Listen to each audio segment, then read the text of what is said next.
Hello everybody and welcome to the Time Sticking channel. I'm your host Jake for those of you who are new, and today I'm going to be giving you a couple of tips on how to get the most life out of your watch. So if you're someone who is wanting to keep that special timepiece around for as long as possible, stick with me through this intro and I'll tell you exactly how to do that.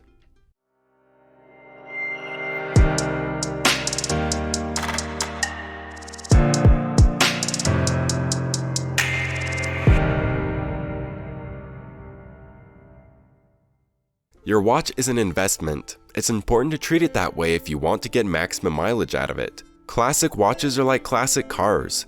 They can hold and even increase their value over time if they are well cared for. Besides that, there's a lot of joy in ownership as long as they function well. Here are some ideas for squeezing every last drop of life out of your timepiece.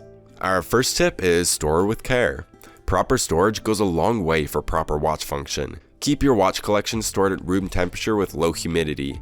Avoid quick temperature changes and especially overly hot environments. If you live in a humid part of the country, then simply throw one of those small silica desiccant bags from your bottle of vitamins or a few uncooked grains of rice into your watch box or case to keep the relative humidity at lower levels.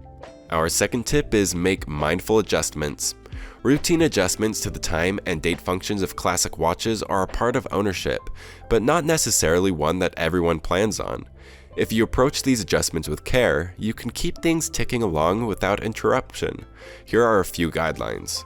When it comes to adjusting the date and time, the most important rule to follow is to avoid doing this during the danger zone of 9 p.m. and 3 a.m. This window is when your watch is engaging the date change mechanism, and loosening the crown to make adjustments in this window can damage the gears. When changing the time, remember to always move the time forward for making adjustments, not backwards. For example, when falling back an hour when daylight savings time ends in November, just move your watch forward 23 hours rather than winding it backwards 1 hour. Don't wind or adjust the time of the watch while wearing it on your wrist. Physically engaging the crown for these things while the watch is on your wrist can lead to a bent stem, overwinding, and accidental crown loosening. Again, getting into the simple habit of doing these things carefully and mindfully is your best bet for avoiding accidental damage. Our third tip is pretty obvious, but it should still be stated: to avoid water. Moisture is never welcome behind the casing of your watch, so keeping the internal mechanisms dry and rust-free helps preserve the gears, springs, and other delicate mechanisms. The main entry points for water are the crown and pushers, so keeping the manufacturer's seals in place around these areas is the best way to prevent water from making its way in.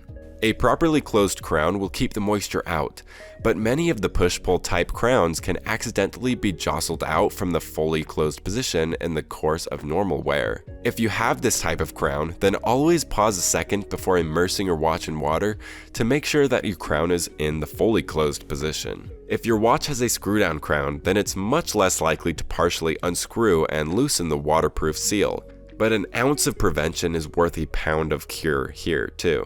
It's worth it to occasionally make sure it is screwed into the proper degree. Here's the simple rule when it comes to using the pushers while underwater. Don't. The water-resistant seal around the pusher mechanism works great when the pusher is stationary, but using it underwater can easily allow water through the seal. Our next tip is to address hard impacts. Whether knocking your watch on a counter edge as you walk by or accidentally dropping it onto a marble floor, these hard impacts can cause far more damage than just a small scratch on the case. A cracked crystal is obvious and should get your attention right away. However, internal damage to the finer mechanisms is possible in these instances as well. Even the most robust watches should be given a little extra attention after they've experienced a hard impact.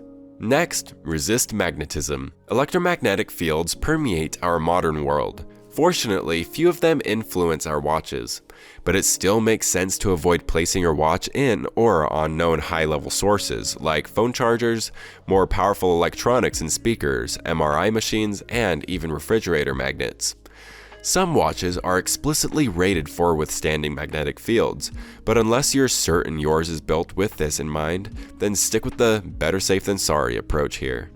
Our next advice: tinker with caution. Custom straps have always been popular, and these days many aficionados have sought out other ways to modify their watches. Be careful if you ever decide to open the watch and tinker with the internals. While online videos make some of these things look easy, one small mistake on your part can cause lots of complications. It's a good idea to pause before opening the case to ask yourself if you really feel good about proceeding. It might be prudent to leave your Rolex or Cartier watch repair to the pros and find other ways to scratch your tinkering itch.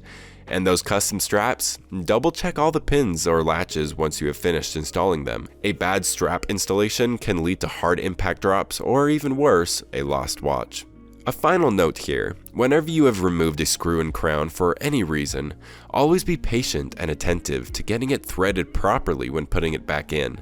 Both cross-threading and over-tightening can lead to moisture damage and other expensive repair needs. And last but not least, routine maintenance and service is an important part of watch ownership. A routine service visit should be scheduled every few years to get ahead of potential problems and to keep your watch aging like a classic.